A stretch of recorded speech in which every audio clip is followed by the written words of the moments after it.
The letter from Boston arrived on the same day that Helena Foster lost everything. A cruel irony, she would later think, that hope should appear precisely when desperation had taken hold. Tearing open the envelope with trembling hands, Helena read the words that would alter the course of her life forever. Her application to become a mail-order bride had been accepted.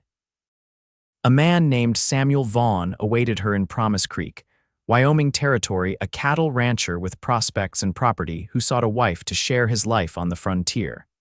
The year was 1876, and at 22, Helena had few options left in Philadelphia.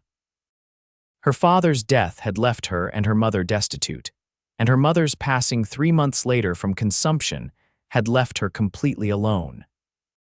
The boarding house where she'd taken residence had served notice the rent was due, and her position as a seamstress at Holloway's dress shop was not enough to sustain her. "You'll never survive out there," Mrs. Pembroke, the boarding house matron, had warned when Helena shared her plans. "A refined city woman like yourself, the West will eat you alive." "Then I shall give it indigestion," Helena had replied, causing the older woman to purse her lips in disapproval. That was the problem with Helena Foster. She had opinions. She spoke her mind. She refused to simper and defer. In Philadelphia society, such qualities made her unsuitable as a wife, despite her fine features, copper-colored hair, and intelligent green eyes. But perhaps in the West, where life demanded strength rather than mere ornamental qualities, she might find her place. 2 weeks later, Helena stepped off the train in Cheyenne, Wyoming Territory, the last leg of a journey that had taken her across a country she barely recognized.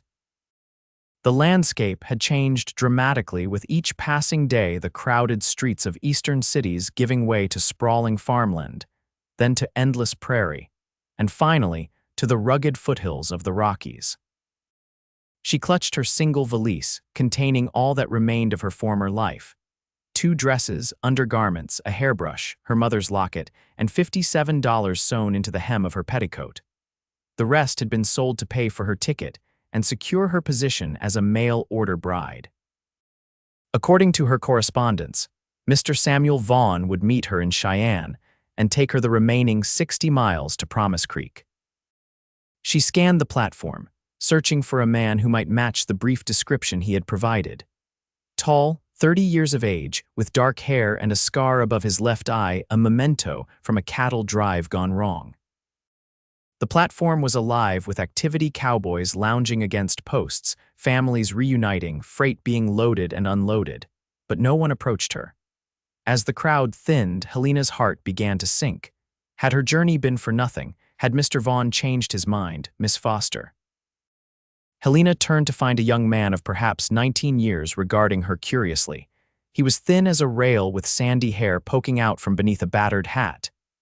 "I am Helena Foster, yes." The boy grinned, revealing a missing tooth. "Thought so. I'm Tommy Wilson. Mr. Vaughn sent me to fetch you. He couldn't make it on account of trouble with rustlers." "Rustlers," Helena repeated, unfamiliar with the term. "Cattle thieves, madam. Been hitting ranches all through the territory. Mr. Vaughn's lost near 20 head in the last month."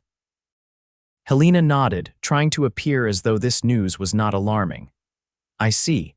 And how will we be traveling to Promise Creek, Mr. Wilson?" "Got the wagon right outside, Miss Foster. It ain't fancy, but it'll get us there by nightfall if we push."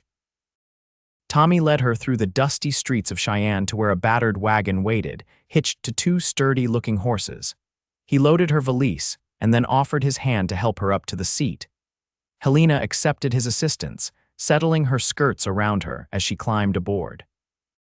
The journey proved to be a test of endurance. The trail was rough, the sun merciless, and the wooden seat of the wagon seemed designed to locate every sensitive bone in her body.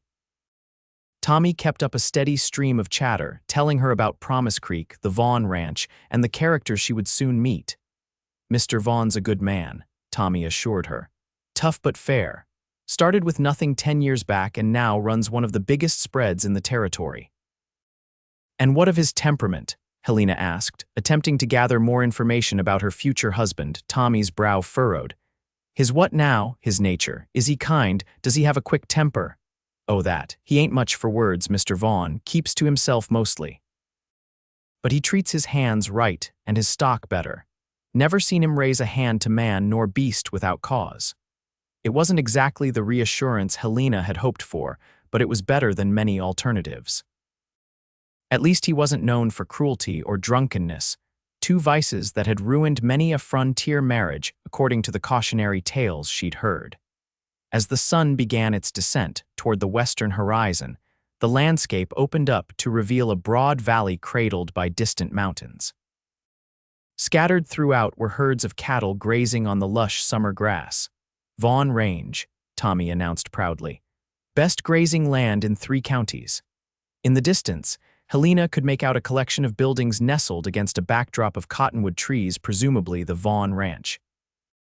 As they drew closer, she could see a substantial 2-story house built of timber, a large barn, bunkhouse, and various outbuildings.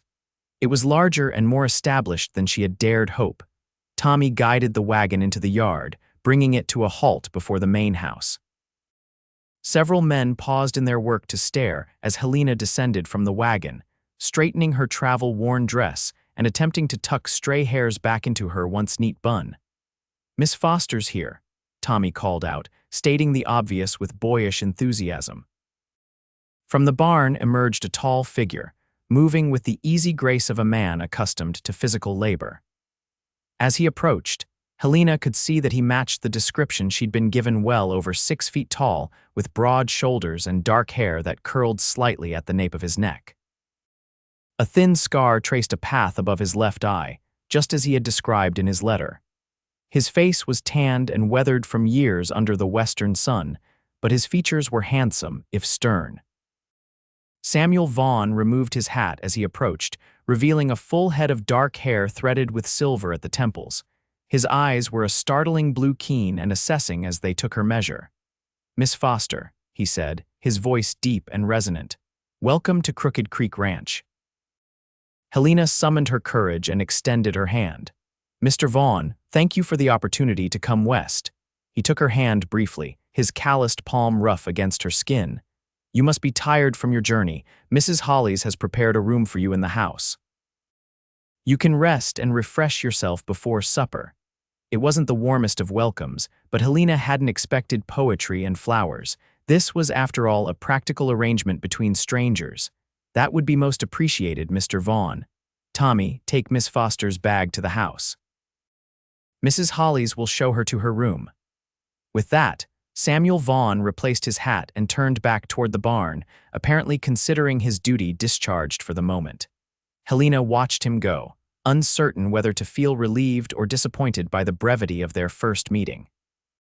A plump woman with iron-gray hair appeared at the door of the house, wiping her hands on her apron. "You must be Miss Foster. I'm Edith Hollis, the housekeeper. Come in, come in. You look like you've been dragged behind that wagon rather than riding in it." Helena found herself ushered into a surprisingly comfortable home. The main floor consisted of a spacious kitchen with a large hearth, a dining room with a table that could seat 12, and a parlor furnished with sturdy but well-made pieces. The floors were polished wood, partially covered with woven rugs, and the windows were hung with actual curtains, a luxury Helena hadn't expected to find on the frontier. "Mr. Vaughn built this house 5 years ago," Mrs. Hollis explained as she led Helena up a staircase to the second floor. "Said he was tired of living like a savage in a one-room cabin. Mind you, he still works from sunup to sundown like he's got something to prove." The room Mrs. Hollis showed her to was small but pleasant, with a single window overlooking the valley. It contained a narrow bed, a washstand with pitcher and bowl, a small chest of drawers, and a hook on the wall for hanging clothes. "This is the guest room for now," Mrs. Hollis said with a meaningful look. "After the wedding, you'll move to the master bedroom with Mr. Vaughn, of course." The wedding.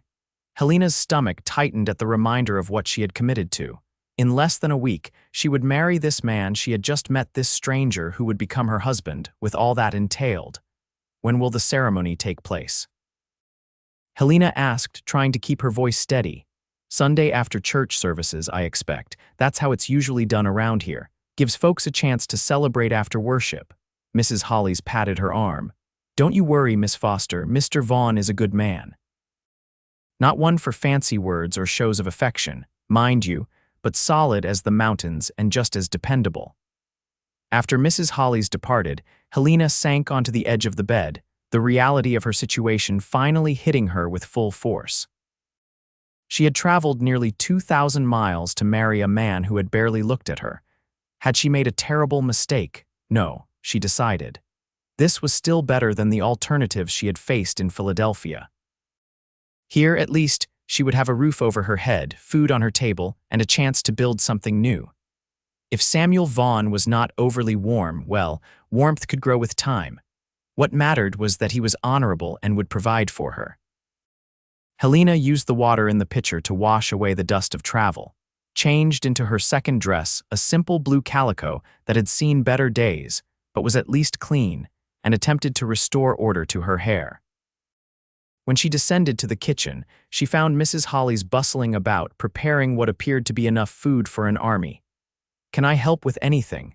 Helena offered. Mrs. Hollis looked up in surprise. "You want to help? Most ladies I've known would be resting after such a journey."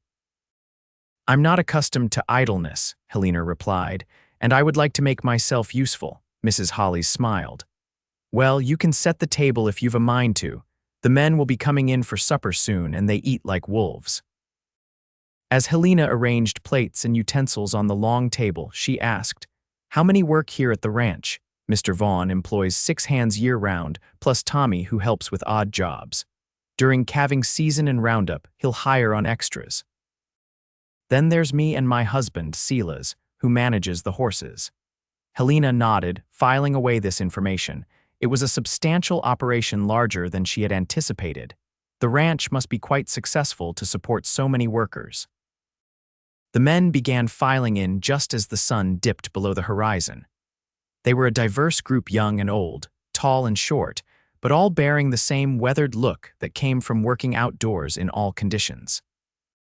They eyed Helena curiously but respectfully as they took their places at the table, mumbling greetings and introductions that she struggled to keep straight. Samuel was the last to enter. He had washed up, Helena noted, and changed his shirt. His dark hair was damp and combed back from his forehead, emphasizing the strong lines of his face. He nodded to her as he took his place at the head of the table. "Men," he said, his voice commanding immediate attention, "this is Miss Helena Foster from Philadelphia. She's agreed to become my wife. I expect you to show her every courtesy." There was a murmur of acknowledgement from around the table. One of the older cowboys, a man with a gray-streaked beard who had introduced himself as Hank, spoke up. "We're mighty pleased to meet you, Miss Foster. It'll be good to have a proper lady around the place. Might civilize this bunch of rough riders." "Thank you, Mr. Hank," Helena replied, "though I should warn you all that I may not be as proper a lady as you might expect. I'm here to work alongside Mr. Vaughn and contribute to the success of this ranch, not to sit with idle hands." A silence fell over the table. Samuel's eyebrows rose slightly, and several of the men exchanged glances. Then Hank let out a hearty laugh. "Well, ain't that something? Sounds like you found yourself a live wire, Mr. Vaughn." Samuel's expression remained impassive. "Let's eat before the food gets cold." Supper was a simple but hearty affair: beef stew, cornbread, and apple pie for dessert. The conversation flowed easily among the men, with Helena listening intently, learning about the rhythms of ranch life and the challenges they faced. Samuel spoke little, but when he did, the others listened with respect. After the meal, the ranch hands thanked Mrs. Hollis for the food and filed out to the bunkhouse, leaving Helena alone with Samuel, Mrs. Hollis, and her husband Silas, a taciturn man with kind eyes who had said perhaps 3 words throughout the entire meal. "Miss Foster," Samuel said as Mrs. Hollis began clearing the dishes, "would you care to take a walk? There are matters we should discuss." "Of course, Mr. Vaughn." The evening air was cool and crisp, a welcome relief after the heat of the day. Samuel led her away from the house toward a small rise that overlooked the ranch and the valley beyond. In the distance, Helena could see the lights of what must be Promise Creek. "It's beautiful," she said softly. Samuel nodded. "It is. Took me 10 years to build all this." He gestured toward the ranch buildings and the surrounding land. "Started with 20 acres and a dozen head of cattle, Now I've got 5,000 acres and nearly 800 head. You've accomplished a great deal, Helena said, genuinely impressed. It's not been without cost, he replied, his tone sober. This land doesn't give up its bounty easily, takes sweat and blood to wrest a living from it. Helena turned to face him directly. Mr. Vaughn, I want you to know that I understand what I'm undertaking by coming here. I'm not some delicate flower who will wilt at the first sign of hardship. Samuel studied her for a long moment, his blue eyes intent. Why did you answer my advertisement, Miss Foster? What brings a city woman to seek her fortune in Wyoming Territory? Helena appreciated his directness. Necessity, primarily. My parents died, leaving me without means or protection. I could have sought employment as a governess or companion, but such positions offer little security and no future of my own. I chose to come west because here, at least, I might help build something meaningful. And you're not afraid. Many women would be. I'm terrified, Helena admitted with a small laugh, but fear has never been a sufficient reason to avoid doing what must be done. Something flickered in Samuel's eyes, respect, perhaps. The West is hard on women, Miss Foster. Harder than on men in many ways. The work never ends, comforts are few, and dangers are many. Are you attempting to frighten me away, Mr. Vaughn? I'm ensuring you understand what you're agreeing to, he replied. Once we're married, there's no easy way back east. Helena lifted her chin. I haven't come all this way to turn back at the first warning. I am fully committed to this arrangement, Mr. Vaughn. Samuel, he said after a moment, if we're to be married, you should call me Samuel. Samuel, she repeated, testing the name, and I am Helena. He nodded, then turned back toward the vista before them. There's something else you should know, Helena. The rustlers Tommy mentioned they're part of a larger problem. There's a man named Victor Blackwood who's been buying up ranches in the territory by fair means or foul. Those who won't sell find their cattle stolen, their water sources mysteriously drying up or worse. Has he approached you? 3 times. Each time I've refused. The last time his men left a dead calf on my doorstep as a warning. Helena's eyes widened. That's barbaric. That's business to men like Blackwood, Samuel replied grimly. I'm telling you this because I want you to understand the situation you're entering. There may be danger. All the more reason for you to have someone at your side, Helena said firmly. I may not know how to handle a gun or ride like a cowboy, but I am not without resources, Samuel. I can learn what I need to know. Samuel turned to look at her again, and this time there was a definite glint of admiration in his eyes. You're not what I expected, Helena Foster. I hope that's not a disappointment, she replied, suddenly uncertain. The corner of his mouth twitched in what might have been the beginning of a smile. No, not a disappointment. They walked back to the house in companionable silence, the first tentative bridge of understanding built between them. As they reached the porch, Samuel paused. The Reverend will be riding out tomorrow to meet you. If you're still certain about this arrangement, we can discuss the wedding details with him. Helena nodded. I am certain, Samuel. Good night then, Helena, he said, his deep voice softening slightly. Rest well. He didn't touch her, didn't take her hand or make any gesture that might be considered forward. But as Helena watched him walk away toward the barn, where he apparently had some final tasks to complete before retiring, she felt a strange flutter in her chest, something between anxiety and anticipation. This was not the romantic beginning she might have dreamed of as a young girl, but it was a beginning nonetheless. And perhaps, with time, something more than a practical arrangement might grow between them.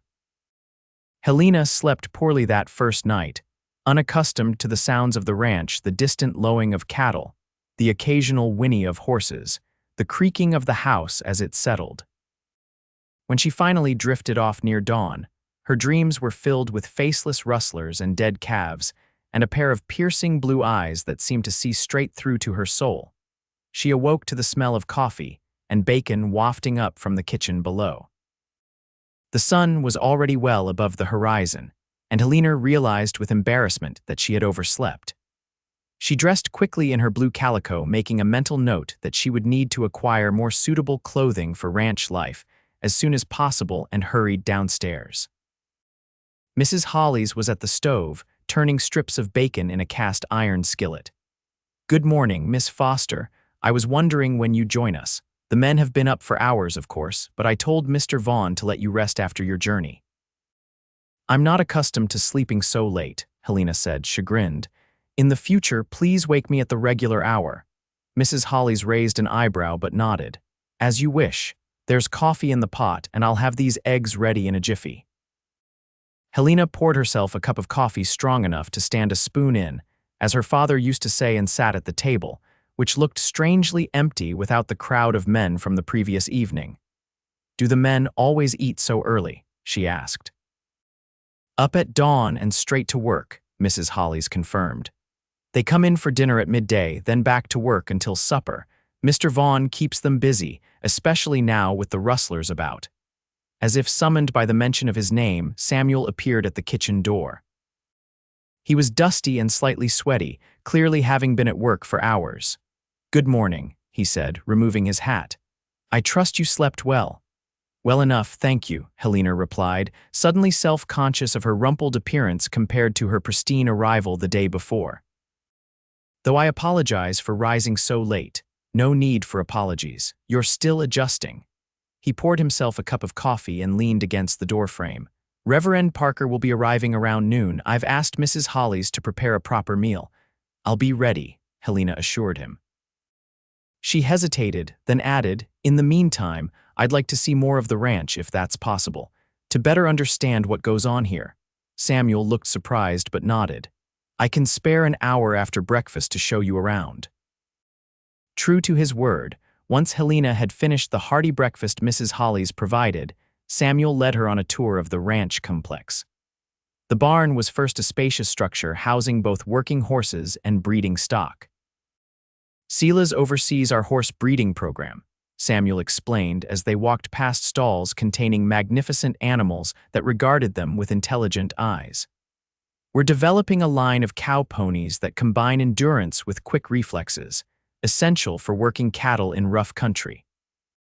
Helena reached out tentatively to stroke the nose of a chestnut mare who had stretched her head over the stall door. The horse's muzzle was velvet soft against her palm. "She's beautiful," Helena murmured. "That's Penny, one of our best. She's produced 3 foals, all with her same steady temperament." They moved on to the corrals where young colts were being trained, then to the blacksmith's forge where a burly man named Jenkins was shoeing a recalcitrant gelding. Helena watched with fascination as Jenkins worked, his powerful arms controlling the horse with firm but gentle authority. Beyond the main complex of buildings stretched fenced pastures containing cattle in various stages of growth, from young calves staying close to their mothers to yearlings being fattened for market. "We run mostly Herefords now," Samuel explained. "They handle the Wyoming winters better than some breeds." Helena tried to absorb it all, asking questions when something wasn't clear. Samuel answered patiently, occasionally showing a flash of animation when discussing some aspect of ranching that particularly interested him. It was the most she had heard him speak, and Helena found herself drawn to the quiet passion in his voice when he talked about his work. "You love this land," she observed as they paused atop a small rise overlooking a creek where cattle had gathered to drink. Samuel looked surprised by her comment. "I suppose I do. Never thought of it quite that way. It's just been my life for so long." "It shows in how you speak of it, not just as a business but as something living and vital." He glanced at her, a new expression in his eyes, curiosity perhaps. "Most women I've known view ranching as little more than an endless source of dirt and difficulty." "Perhaps they haven't taken the time to see its beauty," Helena replied, "though I'm sure I'll discover plenty of dirt and difficulty as well." That earned her a brief smile, the first she had seen from him. It transformed his face, softening the stern lines and making him appear younger, more approachable. Helena felt a strange warmth spread through her chest at the sight. As they made their way back to the house, Samuel pointed out a distant line of trees. "That's the border of Blackwood's property. He bought the Winston place 3 months ago after old man Winston died. His son didn't want to continue ranching." Helena studied the boundary. "It's very close." "Too close," Samuel agreed grimly. "Blackwood's men have been moving their cattle onto my range at night, then claiming it was an accident when confronted. They're testing boundaries in more ways than one." What will you do?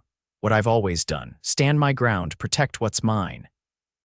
He gave her a sidelong glance. It won't be easy, Helena. I can't promise you peace or security, not with Blackwood pressing from all sides. I don't require promises of easy living, Samuel, only honesty and partnership. He studied her for a long moment, then nodded slowly.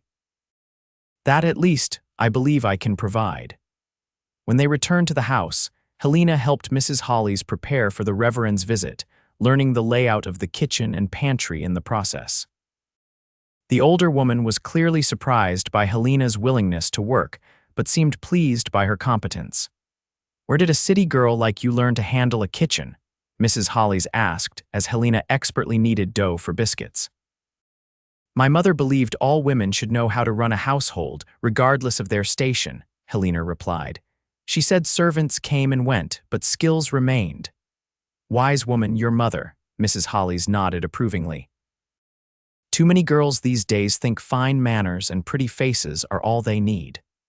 Reverend Josiah Parker arrived precisely at noon, driving a buggy pulled by an elderly gray mare. He was a tall, spare man with a shock of white hair and kind eyes that crinkled at the corners when he smiled, which he did immediately upon being introduced to Helena. "Miss Foster, what a pleasure to meet you at last."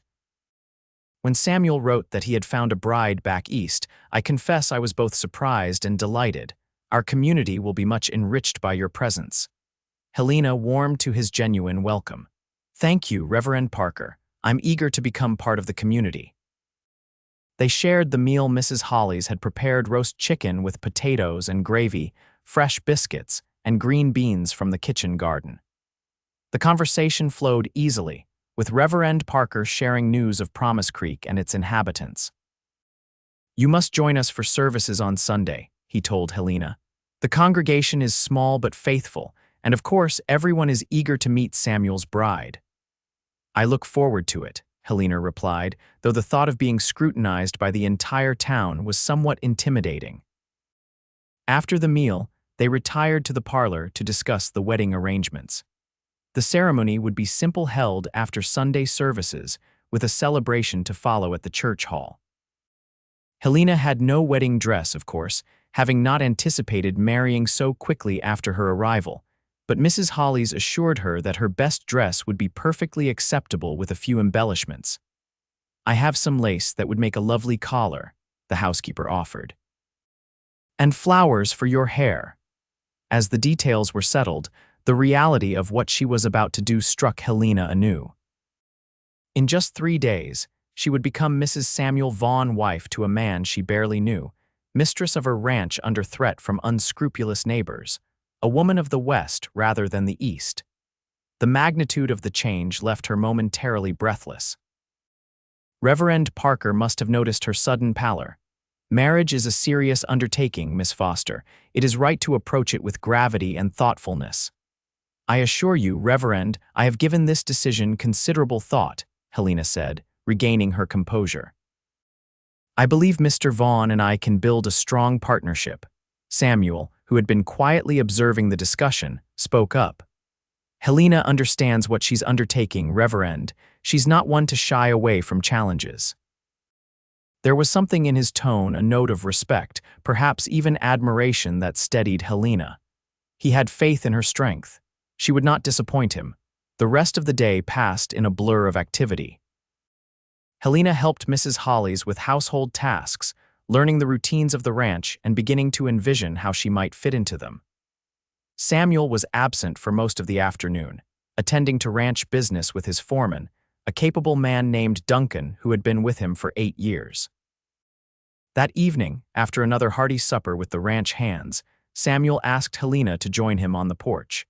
The summer twilight lingered, painting the landscape in soft purples and golds.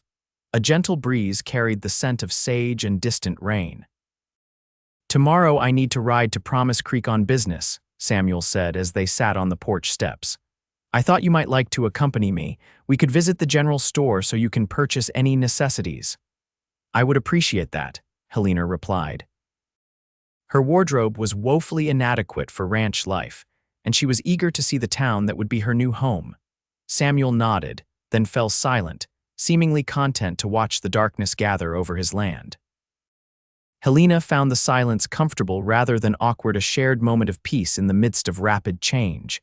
"May I ask you something, Samuel?" she ventured after a time. "Of course. Why did you advertise for a mail-order bride? A man in your position could surely have found a wife locally." Samuel considered the question, his expression thoughtful. "The women in Promise Creek are fine people, but most have never known any other life. I wanted." He paused, searching for words. "I wanted someone who had chosen this place, not simply accepted it as their lot. Someone with the courage to leave everything familiar behind and build something new. And you believed you would find such a person through an advertisement." A rueful smile touched his lips. "It was a gamble, but your letter stood out. You wrote of wanting purpose, not just security. Of being willing to work.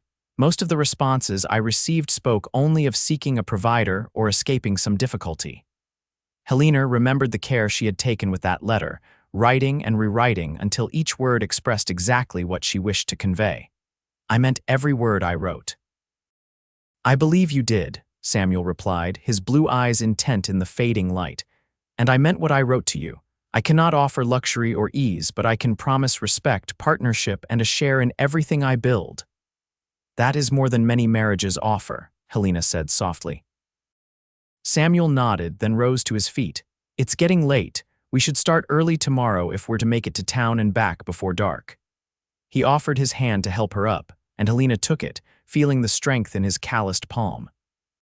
Their hands lingered together a moment longer than strictly necessary, and Helena felt a flutter of something warm and unexpected in her chest. "Good night, Helena," Samuel said, releasing her hand. "Good night, Samuel." As she prepared for bed that night, Helena found herself thinking about the man she would soon marry. He was not what she had expected, neither the rough, uncultured frontiersman she had feared, nor the desperately lonely bachelor she had half anticipated. Instead, she had found a man of quiet dignity and purpose, reserved but not cold, determined but not harsh. It was not love, not yet, but it was respect and perhaps the beginning of something that could grow into affection. For now, that was enough. The journey to Promise Creek, the next day, provided Helena with her first real glimpse of the Wyoming Territory, beyond the confines of the ranch. Samuel drove a light buggy pulled by a matched pair of bays, taking a well-maintained road that wound through rolling grasslands dotted with sagebrush and occasional stands of cottonwood trees. Most of this land was open range 10 years ago, Samuel explained as they traveled. Now it's increasingly divided by fences and property lines. Some say it's the end of the true West. "And what do you say?" Helena asked, genuinely curious about his perspective. Samuel considered the question. "I say change is inevitable. The smart rancher adapts. That's why I've been buying land when I can, securing water rights, improving my stock. The days of simply turning cattle loose on the open range are ending. Hence Mr. Blackwood's aggressive expansion," Helena observed. "Exactly. He sees which way the wind is blowing. But where I've built through honest work, Blackwood takes shortcuts, intimidation, theft, even violence when it suits him." The town of Promise Creek appeared on the horizon, a collection of wooden buildings strung along a wide main street, with smaller dwellings scattered on the outskirts. It wasn't large, perhaps 40 structures in all, but it appeared neat and established, with sidewalks along the main thoroughfare and several substantial buildings that spoke of prosperity. "It's larger than I expected," Helena admitted as they entered the town. "It's grown considerably in recent years," Samuel replied. "The railroad spur line that came through 2 years ago made a significant difference. Before that, we had to drive cattle 30 miles to reach the main line." Samuel guided the buggy to a hitching post in front of a 2-story building with a sign proclaiming it the Promise Creek Mercantile. As he helped Helena down, he nodded toward the building. "Marshall's has everything from nails to fancy ribbons. Mrs. Marshall can help you with clothing suitable for ranch life. Will you accompany me?" Helena asked, suddenly self-conscious about entering the store alone when she knew she would be an object of curiosity. "I need to speak with the sheriff first," Samuel replied, "but I'll join you after." "Will you be comfortable on your own for a short while?" Helena straightened her shoulders. Of course, I'm perfectly capable of shopping unescorted.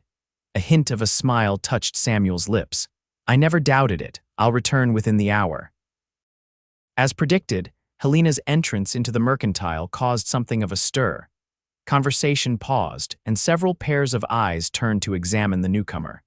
Helena lifted her chin and moved forward with what she hoped was an air of confidence. A plump, pleasant-faced woman approached from behind the counter. "You must be Miss Foster. I'm Abigail Marshall. We've all been so excited to hear that Samuel Vaughn had found himself a bride from back east." "News travels quickly," Helena observed with a smile. "Honey, in Promise Creek, news doesn't travel at gallops," Abigail laughed.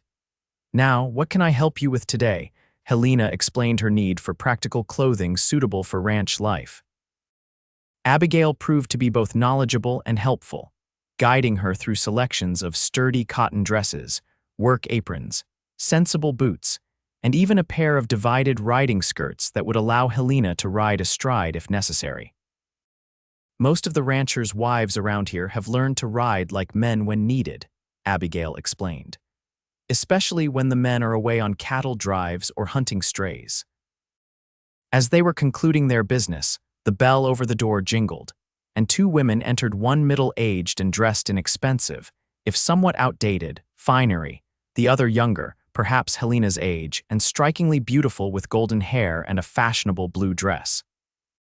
"Oh, Mrs. Richards, Miss Richards. Come meet Miss Foster, she's to marry Samuel Vaughn on Sunday," Abigail called out. The older woman approached with a polite smile that didn't quite reach her eyes. "How delightful to meet you, Miss Foster. I'm Margaret Richards, and this is my daughter, Caroline. Pleased to meet you both," Helena replied, noting the cool assessment in Caroline's blue eyes. "So you're the mail-order bride everyone's been talking about," Caroline said, her tone just shy of condescending. "How brave of you to travel so far to marry a man you've never met." "I prefer to think of it as practical," Helena replied evenly. "Mr. Vaughn and I have established a mutual understanding through correspondence. The arrangement suits us both." Caroline's perfectly shaped eyebrows rose slightly. "I'm sure it does. Samuel has been in need of a wife to manage his household for some time. And you, of course, gain the security of marriage to one of the territory's most successful ranchers."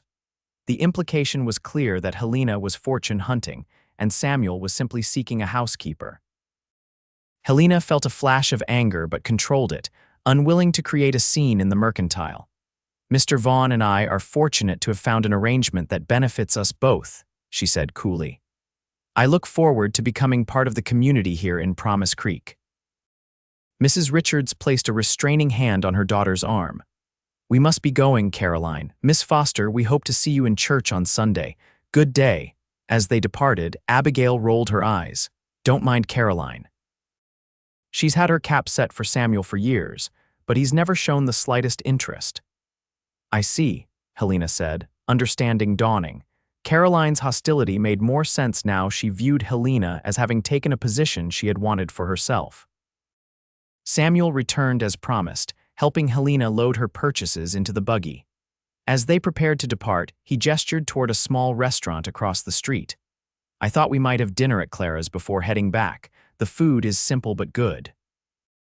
Helena agreed, and they crossed to the establishment, a tidy building with curtained windows and the appetizing smell of fresh bread wafting from within. The interior was clean and homey, with a dozen tables covered in checkered cloths. A few were occupied by townspeople who regarded them with undisguised interest. A gray-haired woman who introduced herself as Clara seated them at a corner table and brought them coffee while reciting the day's offerings. Samuel recommended the beef stew, and Helena was happy to follow his suggestion. As they waited for their meal, Helena asked, "Did you learn anything useful from the sheriff?" Samuel nodded, keeping his voice low. "There was another incident last night at the Peterson place, about 10 miles east of us. 20 head of cattle driven off, and one of Peterson's hands was beaten when he tried to intervene." "That's terrible. Was he badly hurt?" "Broken arm and some bruises. He'll recover." "But it's a clear escalation. Sheriff Cooper is forming a patrol of local ranchers to keep watch, but his jurisdiction is limited." Much of the trouble happens in areas where the territorial authority is stretched thin. Their conversation paused as Clara brought their meals generous bowls of hearty stew accompanied by slabs of fresh bread slathered with butter. Helena found herself ravenously hungry after the morning's travels and the excitement of town. As they ate, Samuel asked about her purchases, and Helena described the practical items she had selected. Mrs. Marshall was very helpful, she concluded. Though I did have an interesting encounter with a Mrs. Richards and her daughter Caroline. Samuel's expression darkened slightly. Ah. The Richards women. Mrs. Marshall suggested that Caroline has had aspirations regarding you. To Helena's surprise, Samuel let out a short laugh. Caroline Richards has aspirations regarding any man with property and prospects. Her father lost most of their money in bad investments before his death 2 years ago. She's been hunting for a husband to restore their fortunes ever since. She seemed quite displeased by my presence, Helena observed. I'm sure she was. Caroline doesn't like competition, not that I ever gave her any encouragement. He met Helena's eyes directly. I value honesty, Helena. Caroline Richards wouldn't know honesty if it introduced itself with a calling card. The forthright statement pleased Helena more than she cared to admit. It was reassuring to know that Samuel had not harbored feelings for the beautiful Caroline, despite her obvious attractions. After their meal, they completed a few more errands, including a visit to the dressmaker to arrange for alterations to Helena's new clothes. Everywhere they went, Helena was aware of curious eyes following her, the Eastern woman who had captured Samuel Vaughn, a man many had apparently considered confirmed in his bachelorhood. Is there anything else you need before we return to the ranch? Samuel asked as they loaded the last of their purchases into the buggy. Helena hesitated, then asked, Is there a bookshop in town? I had to leave most of my books behind when I traveled west. Samuel's expression softened slightly. No bookshop, I'm afraid. But there's a lending library at the church. Reverend Parker maintains it. We can stop there if you'd like. The church was a simple white painted building with a modest steeple. Beside it stood a smaller structure that served as the parsonage. Reverend Parker welcomed them warmly and showed Helena to a room in the parsonage that contained several bookcases filled with a surprisingly diverse collection of volumes. It's not extensive, the Reverend apologized, but we add to it whenever we can. Church members donate books, and I order new ones when funds permit. Helena ran her fingers along the spines, delighted to find everything from practical guides to classics of literature. This is wonderful, Reverend. Might I borrow a few volumes? Of course, my dear. That's what they're here for. She selected 3 books, a volume of Tennyson's poetry, a novel by Jane Austen, and a practical guide to Western homemaking that looked well used but informative. Samuel watched her selections with interest, but made no comment. As they drove back toward the ranch, the afternoon sun warm on their faces, Helena found herself feeling more settled than she had since leaving Philadelphia. She had clothes suited to her new life, books to read in quiet moments, and a growing understanding of the community she was joining. And beside her sat a man who, while still largely a mystery to her, showed glimpses of qualities she could genuinely admire: honesty, integrity, and quiet strength. Thank you for today, she said as the ranch came into view on the horizon. It was helpful to see Promise Creek and meet some of its people. Samuel glanced at her, his expression thoughtful. You handled yourself well. Caroline Richards would have reduced many women to tears with her insinuations. Helena laughed. It would take far more than a spoiled beauty's barbs to make me cry, Samuel. I've faced worse in Philadelphia drawing rooms. I'm beginning to believe that, he replied, and there was definite warmth in his voice now, an approval that made Helena's heart beat a little faster. The next day passed in a flurry of preparations for both the wedding and Helena's permanent residence at the ranch. Mrs. Hollies helped her alter her best dress, a modest navy blue silk that had been her mother's, adding lace at the collar and cuffs to give it a more festive appearance. Helena unpacked her few possessions and arranged them in the guest room, knowing she would soon move to Samuel's bedroom, but unwilling to presume before the ceremony. Samuel was busy with ranch work for most of the day. but he made time to show Helena the kitchen garden behind the house and the small orchard of apple and cherry trees beyond. There was an easy companionship developing between them, not the passionate attachment of romantic novels, but something solid and growing, like the deep roots of the cottonwood trees that lined the creek. That evening, as they again sat on the porch watching the sunset paint the sky in brilliant oranges and pinks, Samuel turned to her with an unusually serious expression. "Helena, there's something I need to discuss with you before tomorrow." Her heart quickened. "Yes. After we're married, I want you to know that I don't expect. That is, I understand that we're still virtually strangers. I won't insist on the full rights of a husband until you're ready." Helena felt heat rise to her cheeks, but she appreciated his consideration. The physical aspects of marriage were something she had been trying not to dwell on, knowing they were inevitable but uncertain how she would feel when the time came. "Thank you for your consideration, Samuel," she said quietly. I value your respect in this matter." He nodded, seeming relieved that the awkward topic had been addressed. "I want our marriage to be based on mutual regard, not obligation. The rest will come in time if it's meant to." His words eased a tension Helena hadn't fully acknowledged, even to herself. The thought that he would not press her, that he saw their relationship as something to be built rather than claimed, made her feel both respected and, strangely, more drawn to him than before. Sunday dawned clear and bright, a perfect day for a wedding. Helena awoke early, a flutter of nerves in her stomach as she realized that by sunset, she would be Mrs. Samuel Vaughn. Mrs. Hollis helped her dress and arranged her copper hair in an elegant style adorned with small white flowers from the garden. "You look beautiful, Miss Foster," the housekeeper said, stepping back to admire her work. "Mr. Vaughn won't know what hit him." Helena doubted that Samuel seemed too self-possessed to be easily flustered, but she appreciated the compliment nonetheless. She did look well, she acknowledged as she examined her reflection in the small mirror. The blue silk complemented her fair complexion, and the added lace gave the dress a more bridal appearance. Her mother's locket hung at her throat, a small connection to the family now lost to her. Samuel had ridden ahead to town to attend to some business before the service, so Helena traveled to Promise Creek with Mrs. Hollis and Sela's in the wagon, along with several of the ranch hands who wished to attend the ceremony. The church was already filled when they arrived, curious townspeople having turned out in force to witness the marriage of one of the area's most eligible bachelors to his Eastern bride. Reverend Parker met Helena at the church door, his kind face reassuring. "Samuel is waiting inside." "Are you ready, my dear?" Helena took a deep breath and nodded. "I am, Reverend."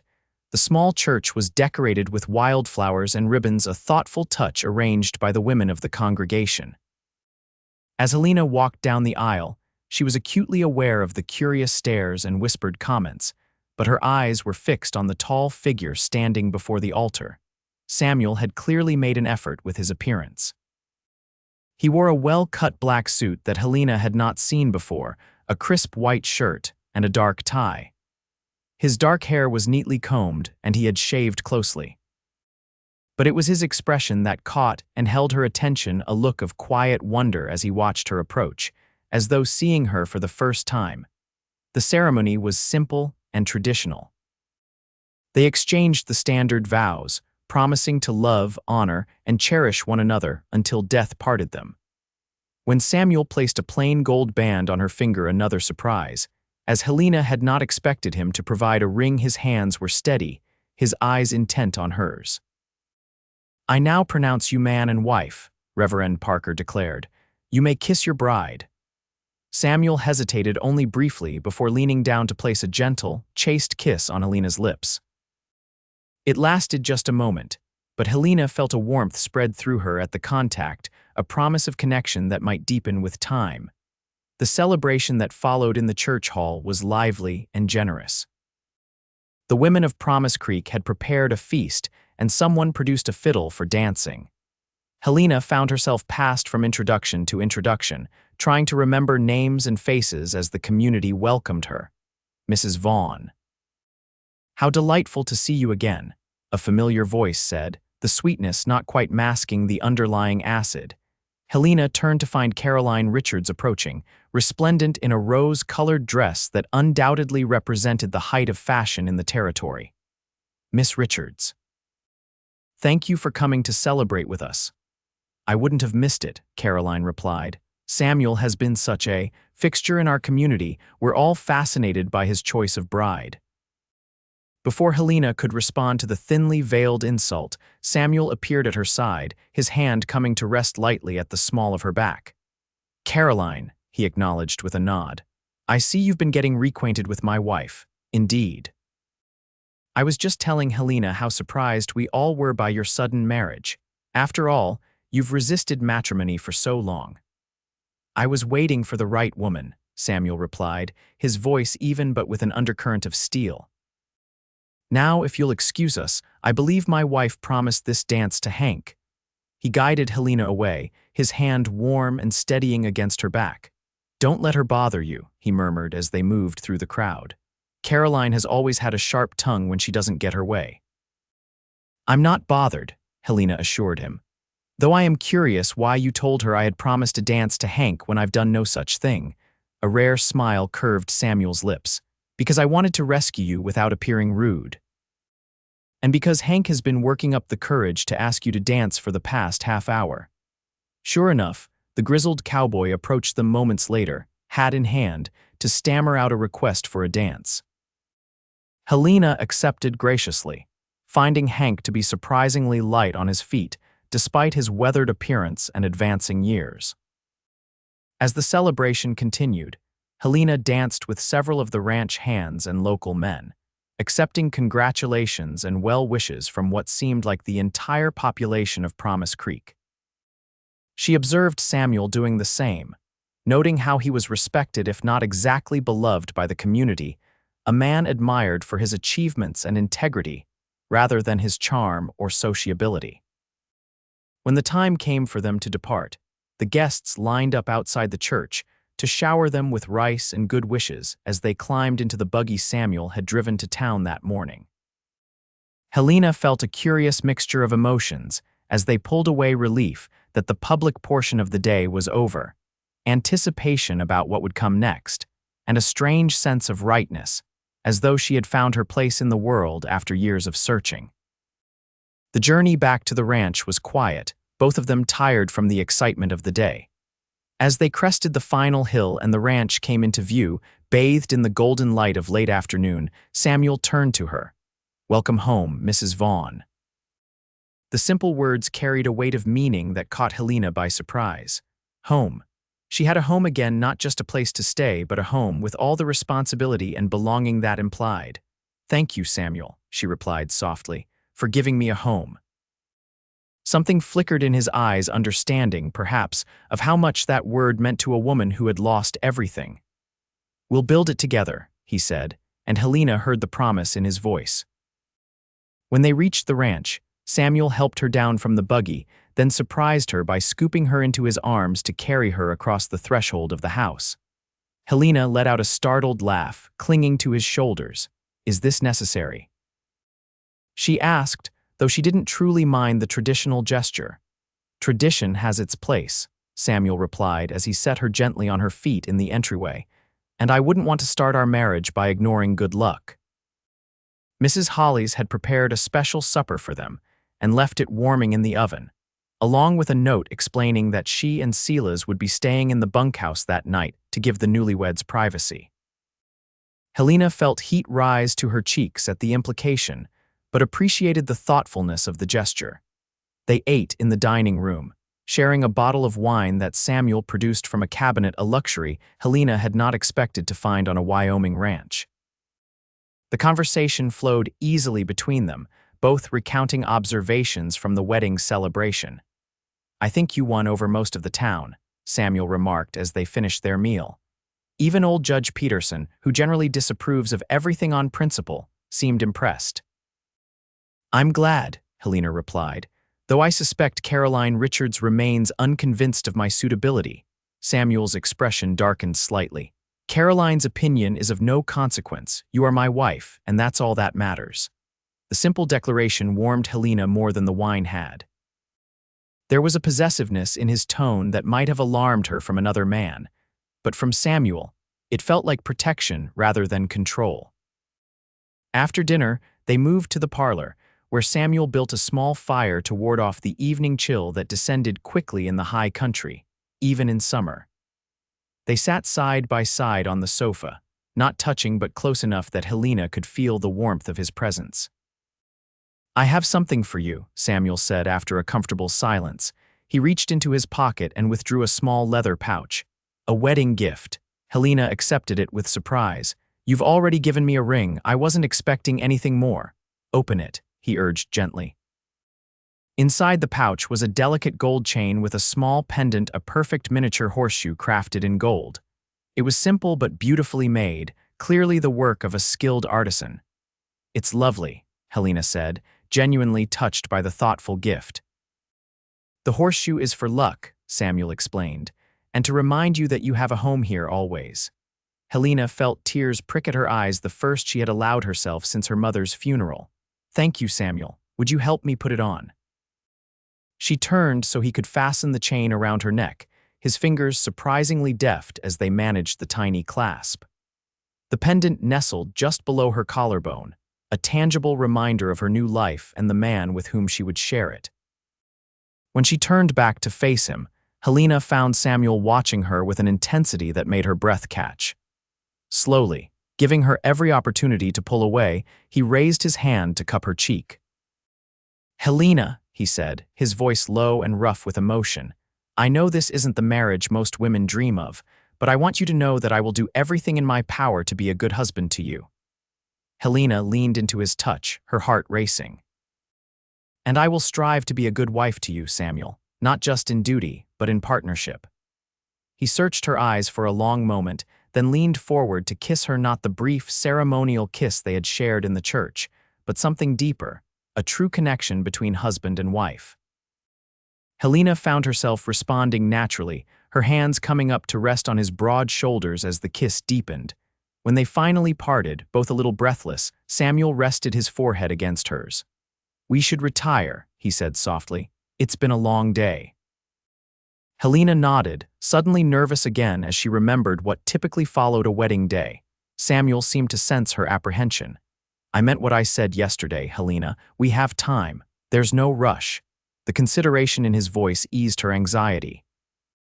She had never been touched by a man before, and while she understood the mechanics of marital relations, the reality was intimidating. Knowing that Samuel would not press her was a relief. He led her upstairs to the master bedroom, a spacious room dominated by a large four-poster bed covered with a handmade quilt. A dressing screen had been set up in one corner, and Helena was touched to see that her new clothes had already been moved to the wardrobe that stood against one wall. "I'll give you privacy to change," Samuel said, collecting his own nightclothes from a chest of drawers. "I'll use the guest room and return when you're ready." After he left, Helena changed into her nightgown, a simple white cotton garment that was practical rather than alluring. She brushed out her hair, removed the flowers that had begun to wilt, and washed her face in the basin of water that had been left on the washstand. When she was ready, she called softly for Samuel to return. He had changed into a nightshirt and trousers, his feet bare on the wooden floor. Helena couldn't help but notice the breadth of his shoulders and the strength evident in his arms, even partially covered by the nightshirt. He was a handsome man in a rugged way. She realized, not with the polished good looks of the gentleman she had known in Philadelphia, but with a natural masculine appeal that was perhaps more powerful for its lack of artifice. They stood awkwardly for a moment, neither quite sure how to proceed. Then Samuel gestured toward the bed. "You take the side near the window. I know many women prefer the morning light for reading." The thoughtful observation surprised Helena. "How did you know I like to read in the morning?" A slight smile touched his lips. "I've noticed the books by your breakfast plate the past 2 days." That he had noticed such a small detail about her habits touched Helena deeply. This man, her husband, was observant and considerate in ways she hadn't fully appreciated before. They settled into the bed, maintaining a careful distance between them. Samuel extinguished the lamp, plunging the room into darkness broken only by moonlight filtering through the curtains. "Good night, Helena," he said quietly. "Good night, Samuel." Helena lay awake for some time, acutely aware of the man beside her, his steady breathing, the warmth that radiated from his body, the faint scent of soap, and something uniquely him. It was strange to share a bed after a lifetime of sleeping alone, but not unpleasant. Eventually, lulled by the rhythmic sound of his breathing and the exhaustion of the day, she drifted into sleep. She awoke to find sunlight streaming through the window and the bed beside her empty. For a moment she was disoriented, then memory rushed back: the wedding, the celebration, the return to the ranch. She was Helena Vaughn now, a married woman, mistress of this house and this land. A glance at the small clock on the bedside table told her it was past 7 later than she had intended to sleep. She dressed quickly in one of her new dresses, a practical brown calico with white piping, and made her way downstairs. Mrs. Hollis was already at work in the kitchen, kneading dough for the day's bread. She looked up with a smile as Helena entered. "Good morning, Mrs. Vaughn. I hope you slept well." The new title still felt strange to Helena's ears. "Yes, thank you, Mrs. Hollis." "I'm sorry to have risen so late." "Nonsense, it's your first day as a married woman. You're entitled to sleep in." The housekeeper winked. "Mr. Vaughn has been up since dawn, of course. Some habits don't change, wedding or no wedding." "Where is he now?" Helena asked, pouring herself a cup of coffee. "In the north pasture with Duncan. They're moving some cattle to fresh grazing. He said to tell you he'd be back for dinner at midday." Helena nodded, relieved in a way to have this first morning to herself. It gave her time to adjust to her new role and surroundings without the added complexity of navigating her still evolving relationship with Samuel. "Mrs. Hollis, I'd like to learn the routines of the household," she said, after finishing a simple breakfast of eggs and toast. "As mistress of the house, I should understand how it's managed." The older woman looked surprised but pleased. "Most ladies I've worked for prefer to leave the details to the staff." "I'm not most ladies," Helena replied with a smile, "and this is a working ranch, not a Philadelphia townhouse. I intend to contribute meaningfully to its operation." Mrs. Hollis nodded approvingly. "Well, in that case, we can start with the pantry inventory. I normally do it on Mondays, and we're due for a supply order to the mercantile." The morning passed quickly as Helena immersed herself in learning the practical aspects of running the ranch house. Mrs. Hollis proved to be a patient teacher, explaining the systems she had developed over the years for everything from meal planning to laundry schedules. Helena took mental notes, already seeing opportunities for improvements that might make the household run more efficiently. At midday, the men returned for dinner, the substantial meal that served as the main repast of the day for the hard-working ranch hands. Helena had helped Mrs. Hollis prepare a hearty stew with dumplings, and she felt an unexpected surge of pride as the men filed in, hunger evident in their expressions. Samuel was the last to enter, removing his hat as he crossed the threshold. His eyes found Helena immediately, and something in his gaze, approval, perhaps, or simple pleasure at seeing her, made her heart beat a little faster. "You look at home in the kitchen," he observed as he washed his hands at the basin near the door. "Mrs. Hollis has been teaching me the routines of the household," Helena replied. "I have much to learn, but I'm eager to take on my responsibilities." Samuel nodded, a flicker of surprise crossing his features. "Most women from the East prefer to maintain the separation between mistress and staff they're accustomed to." "As I told Mrs. Hollis, I'm not most women," Helena said with a small smile, "and I didn't come west to sit idle while others work around me." Something that might have been admiration warmed Samuel's blue eyes. "No, you certainly didn't." The meal was a boisterous affair, with the men hungry after a morning of hard work. Helena sat beside Samuel at the head of the table, gradually growing more comfortable in her role as hostess and mistress of the ranch. She noticed that Samuel, while not talkative, was attentive to his men, asking about specific tasks, listening to concerns, offering guidance when needed. It was clear they respected him and, more importantly, trusted his judgment. After the meal, as the men filed back out to their afternoon tasks, Samuel lingered. I need to check the southern fence line this afternoon. Would you like to accompany me? It would give you a chance to see more of the ranch. Helena was surprised and pleased by the invitation. I would enjoy that very much. Good. I'll have Sela's saddle Penny for you. She's gentle but sure-footed, a good mount for someone who hasn't ridden much. What makes you think I haven't ridden much? Helena asked, curious about his assumption. A hint of a smile touched Samuel's lips. Your posture when we discussed horses yesterday. You didn't lean away, which tells me you're not afraid of them, but you weren't completely at ease either. His observation was accurate. Helena had ridden occasionally in Philadelphia's parks, but always side saddle and never for any significant distance. You're very observant. In ranching, missing details can be costly, Samuel replied with a slight shrug. I've learned to pay attention. An hour later, Helena found herself astride a horse for the first time in years, and for the first time ever in a divided riding skirt that allowed her to sit properly in the saddle. Penny was indeed a gentle mount, responding easily to Helena's tentative guidance. Samuel rode beside her on a powerful black gelding, occasionally offering quiet advice on her posture or handling of the reins. His instruction was practical and straightforward, never condescending. They rode at an easy pace across the rolling grasslands that made up the southern portion of the ranch, the summer sun warm on their shoulders. This is all Vaughn land?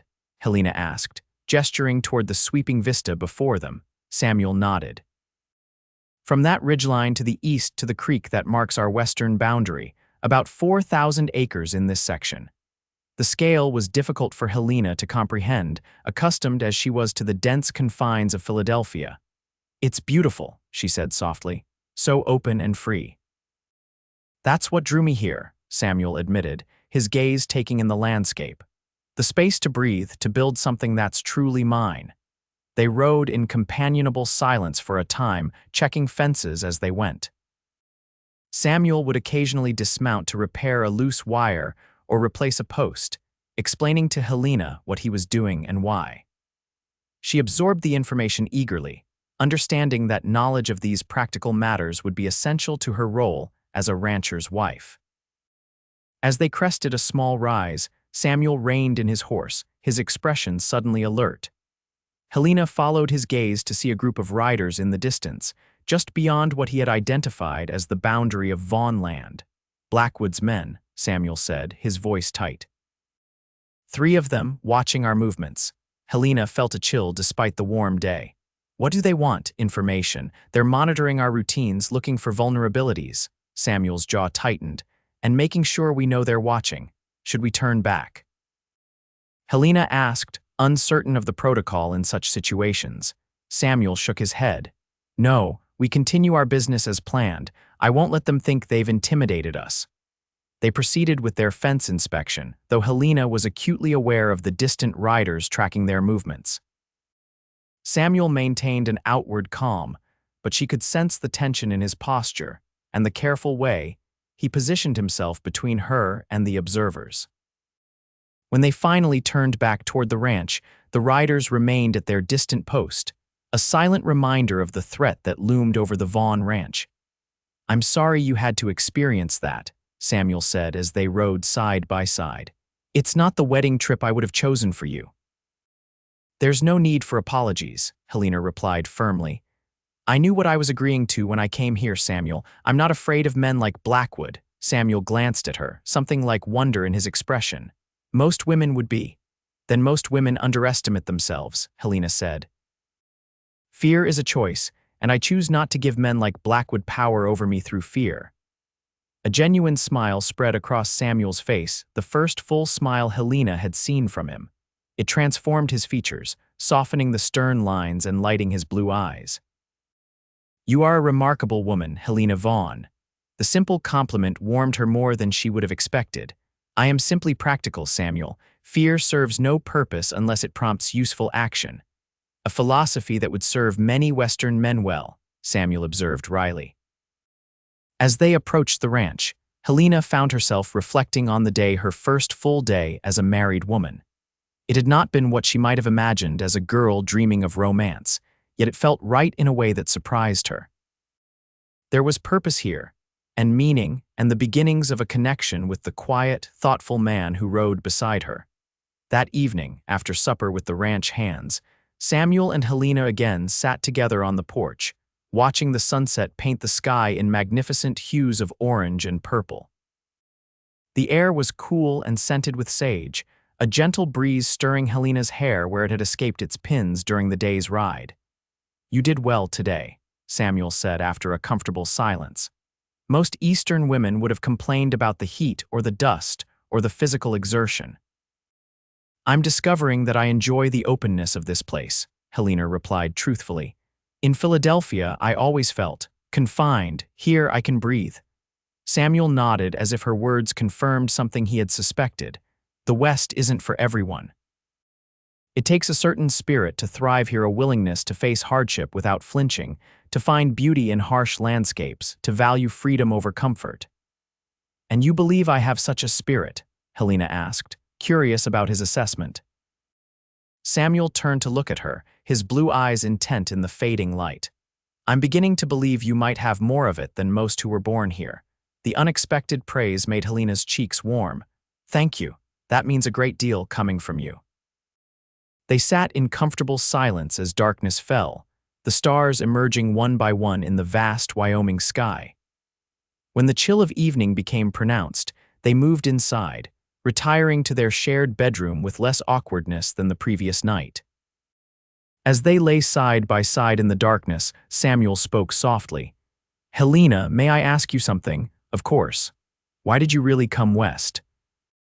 "I know you mentioned necessity after your parents' deaths, but many women in your position would have sought a position as a governess or companion, or perhaps married a local shopkeeper or clerk. Why choose something so radical as becoming a mail-order bride in Wyoming Territory?" Helena considered the question, appreciating his desire to understand her more deeply. "After my mother died, I felt untethered. Philadelphia held nothing for me but memories and limitations. As a woman alone, my options were indeed limited to the kinds of positions you mentioned, all of which would have made me dependent on others' goodwill, with little hope of ever building anything of my own." She paused, gathering her thoughts. "I suppose I wanted what you spoke of earlier, the freedom to breathe, to create something meaningful. And perhaps I wanted to discover if I had the courage to face true challenges, rather than the artificial obstacles of Philadelphia society. And have you found what you were seeking?" Samuel asked, his voice low in the darkness. Helena turned her head on the pillow to look at his profile, outlined in the faint moonlight filtering through the window. "I believe I'm beginning to," she said softly. Samuel's hand found hers beneath the covers, his fingers interlacing with hers in a gesture that felt more intimate than any kiss. "I'm glad," he said simply. They fell asleep that way, hands joined in the space between them, a bridge spanning the distance from strangers to something more.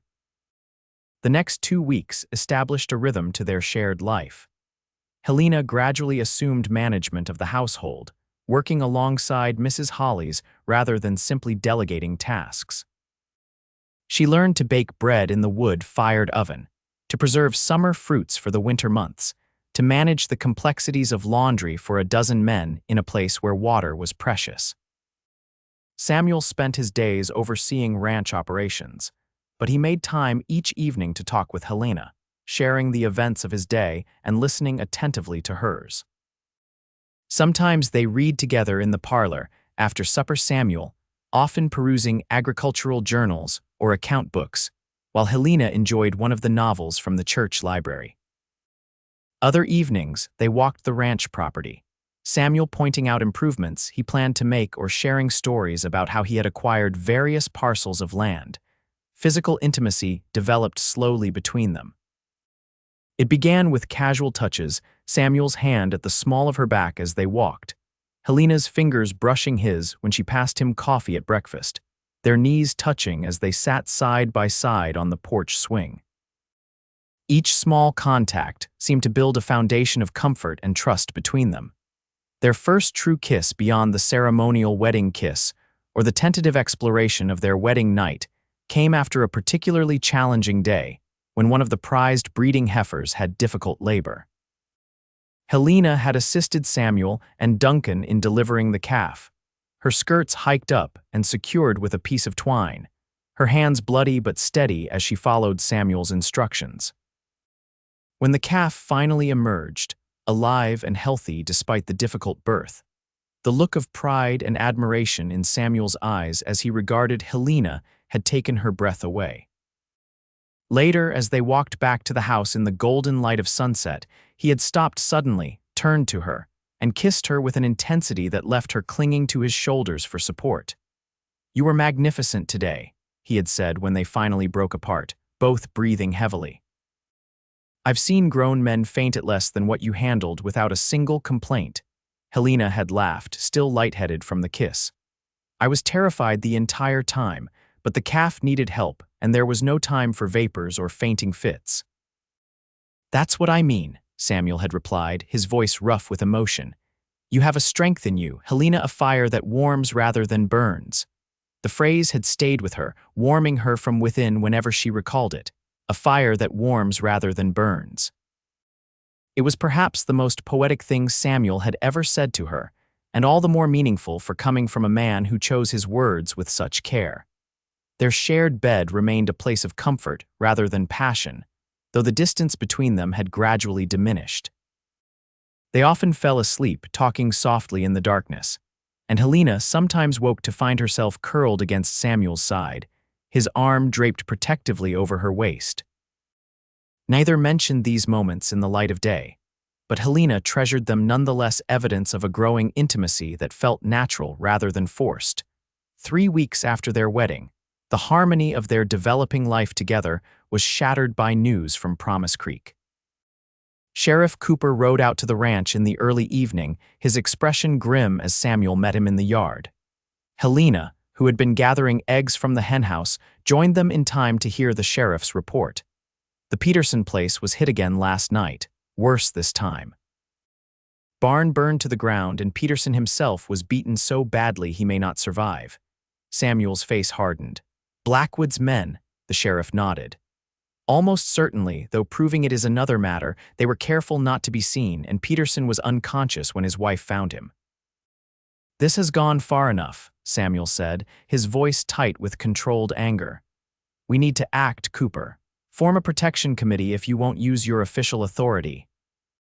"You know I can't sanction vigilante action, Vaughn," the sheriff replied, though his tone suggested he wasn't entirely opposed to the idea. "But I can't be everywhere at once, either.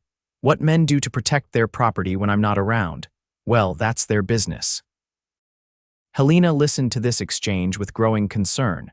"What does this mean for our ranch?" she asked when the sheriff had departed. Samuel's expression was grim as he turned to her. "It means Blackwood is escalating. Peterson refused to sell, just as I have. This is a message to the rest of us: comply or face the consequences." "What will you do?" Helena asked, already knowing the answer but needing to hear it from him. "Protect what's mine," Samuel replied, his blue eyes cold with determination. "I've worked too hard and too long to let a man like Blackwood take what I've built."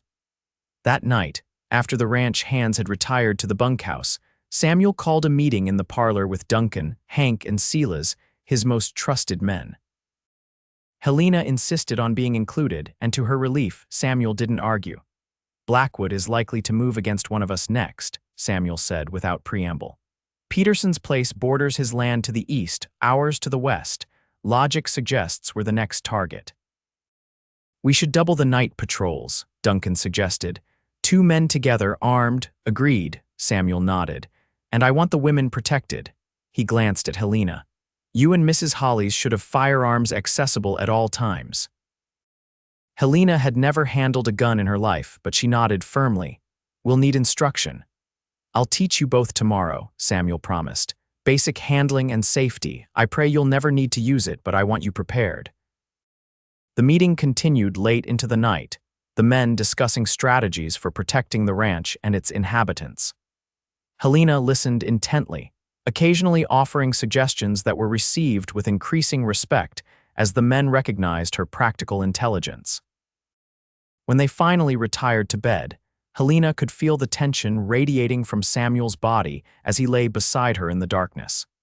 Instinctively, she reached for his hand, interlacing their fingers as he had done on their second night as husband and wife. "We will face this together, Samuel," she said softly. "Whatever comes." He turned toward her, and even in the darkness she could feel the intensity of his gaze. "I brought you here to share a life, Helena, not to face danger. I'm sorry." "Don't apologize for circumstances beyond your control," she replied firmly. "I chose this life with open eyes. I'm not afraid."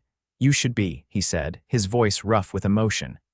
"Blackwood is dangerous, truly dangerous. Men like him don't see others as human, only as obstacles to be removed."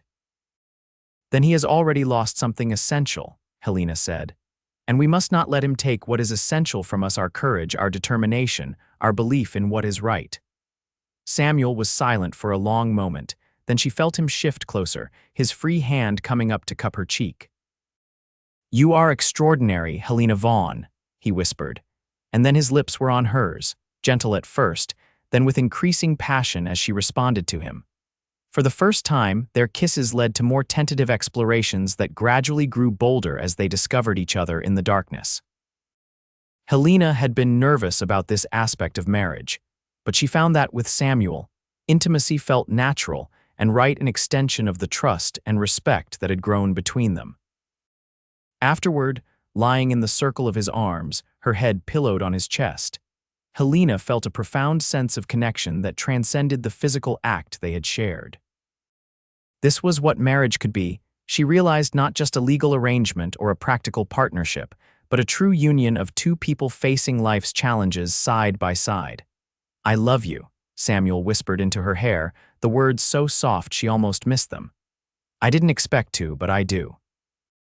Helena's heart swelled with emotion. "And I love you, Samuel. Not as I thought I would love a husband, with romantic notions and grand passions, but deeply and truly, with my whole heart." He tightened his arms around her, and they fell asleep entwined, the threat of Blackwood temporarily forgotten in the wonder of their newfound closeness. The next morning brought a return to vigilance. True to his word, Samuel instructed Helena and Mrs. Hollies in the use of firearms, a revolver for each woman, to be kept loaded and accessible at all times. Helena found the weight of the gun unfamiliar, but not as frightening as she had anticipated. She listened carefully to Samuel's instructions on safety and practiced, until he was satisfied with her ability to handle the weapon. "I pray you never need to use this," he said as they concluded the lesson. "But if you do, aim for the center of the body and don't hesitate. A moment's doubt could cost you your life." The stark reality of their situation settled over Helena like a heavy cloak. This was the true West, not the romantic vision of dime novels, but a place where survival sometimes required harsh measures. She thought of the sheltered life she had led in Philadelphia and marveled at how far she had come in just a few short weeks. Life on the ranch continued despite the looming threat. Cattle still needed tending, meals still needed cooking, and the daily rhythm of work provided a welcome distraction from darker thoughts. But there were changes. The men now rode in pairs rather than alone, rifles always at hand. The house and outbuildings were secured more carefully at night, and a system of signals was established to alert everyone in case of trouble. Helena found herself watching the horizon more carefully, studying the faces of strangers who occasionally passed through the ranch on legitimate business, listening more attentively to the night sounds that filtered through the bedroom window. She was not afraid exactly, but she was aware, constantly aware of potential danger. A week passed without incident, then another. The tension began to ease slightly as daily routines reasserted themselves. Samuel continued to include Helena in all aspects of ranch operations, teaching her what she needed to know to be a true partner rather than merely a wife. She absorbed the knowledge eagerly, finding satisfaction in mastering new skills and contributing meaningfully to their shared enterprise. Their evenings together became precious interludes of peace and connection. Sometimes they simply sat on the porch in comfortable silence, watching the sunset. Other times they talked late into the night, sharing stories of their pasts and dreams for their future. And increasingly, they found solace and joy in physical intimacy. the initial awkwardness giving way to a deeper understanding of each other's needs and desires. One evening in late August, as they sat together on the porch watching a spectacular sunset paint the sky in shades of crimson and gold, Samuel surprised Helena with a question. "Are you happy here, Helena? Truly happy?" She turned to look at him, studying the strong profile that had become so dear to her. "Yes," she said simply, "more than I ever expected to be. Why do you ask?" Samuel was silent for a moment, his gaze fixed on the distant mountains. "I've been thinking about Blackwood and his threats." "About what might happen?" A cold knot formed in Helena's stomach. "You're not considering selling, are you?" "No," he said firmly, "never that. But I've been thinking about what matters most. And the truth is, Helena, what matters most to me now is you, your safety, your happiness." He turned to face her, his blue eyes intense in the fading light. "Before you came, this ranch was everything to me. Now it's just land and cattle. Important, yes, but not worth your life." Helena reached for his hand, gripping it tightly. "Samuel Vaughn, listen to me carefully. This ranch is not just land and cattle. It's the life you've built with your own hands. It's our home, and I will not let fear of men like Blackwood drive us from it." "Helena, no," she interrupted, a fierceness in her voice that surprised even her. "I came west seeking purpose and meaning. I've found both here with you. This is our place, Samuel. We defend it together or not at all." Samuel stared at her for a long moment, and then something like wonder spread across his features. "Do you know what they said about you in town, before the wedding?" Helena frowned, confused by the change of subject. "No, what did they say?" "That you were too fierce to make a proper wife, too outspoken, too independent. Caroline Richards in particular took pleasure in suggesting you would never adapt to life as a rancher's wife."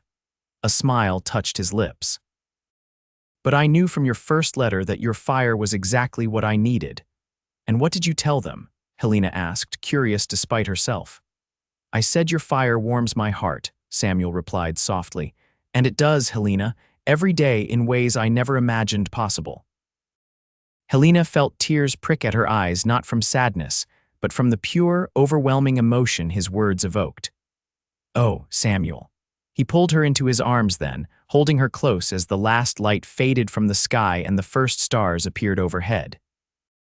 "Whatever comes, we face it together," he murmured against her hair. "That's my promise to you." "Together," Helena agreed, her voice muffled against his chest. "Always." The attack, when it finally came, was not the midnight raid they had anticipated, but a bold daylight assault 3 days later. Helena was in the kitchen garden harvesting late summer vegetables when she heard the sound of approaching riders, too many for a casual visit, moving too fast for peaceful intentions. She dropped her basket and ran for the house, her heart pounding. Samuel and most of the hands were in the north pasture, moving cattle to fresh grazing. Only Sela's, Mrs. Holly's, and young Tommy were at the ranch complex. "Riders coming," she called out as she burst through the kitchen door. "At least 6, moving fast from the east." Mrs. Holly's immediately reached for the revolver kept on a high shelf, her face pale but determined. Sela's appeared from the direction of the barn, rifle in hand. "Get inside, both of you," he ordered. "Bolt the doors and stay away from the windows. I'll try to hold them off until the boss returns." "No," Helena said firmly, reaching for her own revolver. "You can't face 6 men alone. We stand together." Sela's looked like he wanted to argue but nodded curtly. "Tommy," he called to the young man who had appeared from the bunkhouse. "Ride for the north pasture. Tell Mr. Vaughn we're under attack. Hurry, boy." Tommy sprinted for the stables as the riders thundered into the yard. 7 men, Helena counted, all armed, their faces hard with purpose. At their head rode a man she had never seen before but instantly recognized from description. Victor Blackwood himself, a tall, lean figure with cold eyes and a cruel mouth. "Where's Vaughn?" Blackwood demanded, reining his horse to a stop before the house. "I've come to make him a final offer." "Mr. Vaughn isn't here," Helena replied, stepping forward despite Silas's warning gesture. "I'm Helena Vaughn, his wife. Whatever business you have with my husband, you can state it to me." Blackwood's eyebrows rose in surprise, then he smiled, a cold, humorless expression that never reached his eyes. Well, the mail-order bride has some spine. Interesting." He surveyed her with an assessing gaze that made Helena's skin crawl. "My business is simple, Mrs. Vaughn. Your husband has something. I want this land. I'm prepared to pay a fair price. If he refuses, well, accidents happen on the frontier." "If by accidents you mean arson and assault, Mr. Blackwood, then you should know that Sheriff Cooper is well aware of your methods," Helena replied, her voice steady despite her racing heart. "And my husband is not a man to be intimidated." "Neither, it seems, is his wife," Blackwood observed, his tone somewhere between amusement and annoyance. "Perhaps a demonstration is in order." He nodded to one of his men. Jenkins, the man he'd addressed, spurred his horse toward the large barn where the breeding stock was kept. Helena felt a surge of panic. The barn contained not only valuable horses but weeks' worth of winter hay, irreplaceable in this late season. "Stop," she commanded, raising her revolver and aiming it directly at Blackwood. "Order your man back, or I swear I will shoot you where you sit." A tense silence fell over the yard. Blackwood's men reached for their weapons, but their leader held up a hand to stop them, his cold eyes fixed on Helena. "You won't shoot me, Mrs. Vaughn," he said with confidence. "Eastern women don't have the stomach for killing." "Try me," Helena replied, her fingers steady on the trigger. "I've learned many things since coming west, Mr. Blackwood. One of them is that some men only understand one language." For a long moment, they stared at each other, Helena unwavering, Blackwood calculating. Then slowly, a hint of genuine respect appeared in the land baron's eyes. "Jenkins," he called without breaking eye contact with Helena. "Return." The man who had been heading for the barn reluctantly turned his horse back toward the group.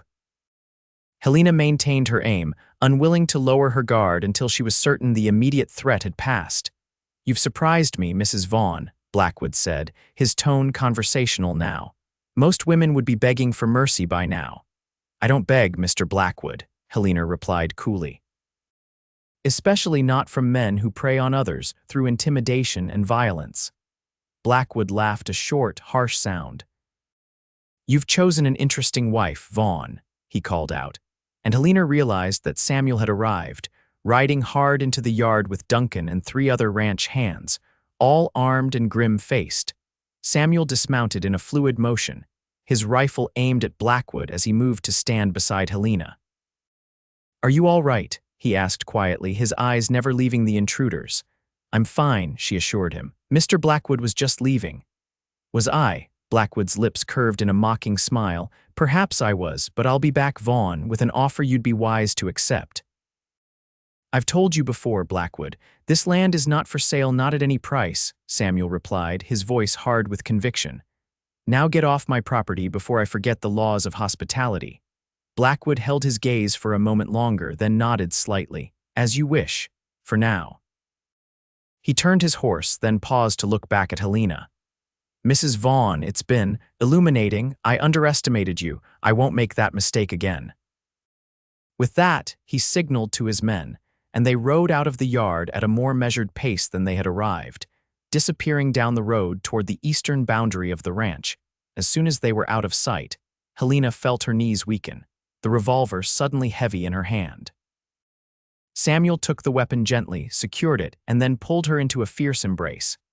"That was the bravest, most foolish thing I've ever witnessed," he murmured against her hair, facing down Blackwood and his men alone. "Not alone," Helena corrected, her voice muffled against his chest. "Sela's and Mrs. Holly's were with me." Samuel pulled back to look at her, his blue eyes intense with emotion. "You could have been killed, Helena. So could you, every time you ride out to face whatever dangers this land presents," she replied steadily. "That's the bargain we've made, Samuel, to face life's challenges together, whatever they may be."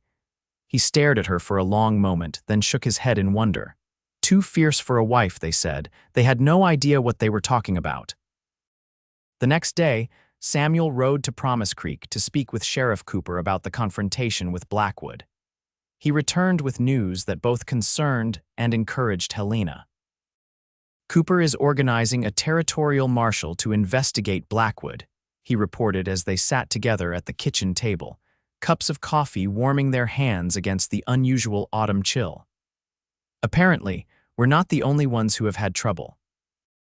Ranchers in 3 counties have reported similar tactics. That's good news, Helena said. Perhaps official intervention will deter him. Samuel's expression remained grave. Perhaps, but men like Blackwood don't give up easily. And legal proceedings take time during which he's free to continue his campaign. Then we remain vigilant, Helena said simply, and we continue to build our life without allowing fear to dictate our choices. Samuel reached across the table to take her hand. You continue to amaze me, Helena. Most women, most people would be demanding we sell out and move somewhere safer. Most people haven't found something worth fighting for, she replied, squeezing his hand. I have. Life on the Vaughn ranch gradually returned to its normal rhythms, though with continued vigilance. Double patrols remained in place, and no one traveled the property alone. But the daily work of the ranch continued. Cattle were moved to winter pastures. The last hay was harvested and stored, and preparations for the coming cold months occupied everyone's attention. Helena found herself fully integrated into ranch operations now, respected by the hands and consulted by Samuel on matters of importance. She had learned to ride well enough to accompany him on many of his daily rounds, and she had taken over the ranch accounts, discovering a talent for bookkeeping that helped streamline their financial management. In late September, as the first frost silvered the grass and painted the cottonwoods along the creek in brilliant gold, Helena confirmed what she had begun to suspect weeks earlier. She was with child. The news filled her with both joy and trepidation. Joy at the new life growing within her. Trepidation at bringing a child into a situation still shadowed by Blackwood's threats. When she told Samuel that evening as they sat before the fire in their bedroom, his reaction banished any lingering doubts. His face transformed with wonder and fierce protectiveness, and he gathered her into his arms with a gentleness that brought tears to her eyes. A child, he whispered, his hand coming to rest lightly on her still flat stomach. Our child. Are you pleased? Helena asked, though his expression had already answered the question. Please doesn't begin to describe it, Samuel replied, his voice rough with emotion. Helena, you have given me so much more than I ever dared hope for when I sent that advertisement back east. A true partner, a woman of strength and courage, and now a child. I am beyond blessed. The following Sunday, they attended services at the Promise Creek Church as usual, though they kept the news of Helena's condition to themselves for the time being. After the service, as the congregation gathered outside to socialize, Sheriff Cooper approached them with a man Helena didn't recognize, a tall, imposing figure wearing a marshal's badge. Vaughn, Mrs. Vaughn, this is Marshal Daniels from Cheyenne, Cooper introduced them. He's here about Blackwood. The marshal nodded in greeting. Mr. Vaughn, I've been investigating the complaints against Victor Blackwood and his associates. I understand you've had several confrontations with him. That's correct, Samuel confirmed. Most recently, a direct incursion onto my property with apparent intent to damage or destroy my barn. Marshal Daniels nodded, making a note in a small book he carried. And Mrs. Vaughn, I understand you were present during this confrontation. I was, Helena confirmed, proceeding to give a clear, detailed account of the encounter with Blackwood and his men.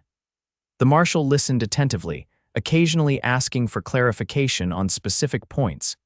You actually drew on Blackwood himself, he asked, his eyebrows rising in surprise. I did, Helena confirmed without apology. He had ordered one of his men to burn our barn. I made it clear that such an action would have consequences.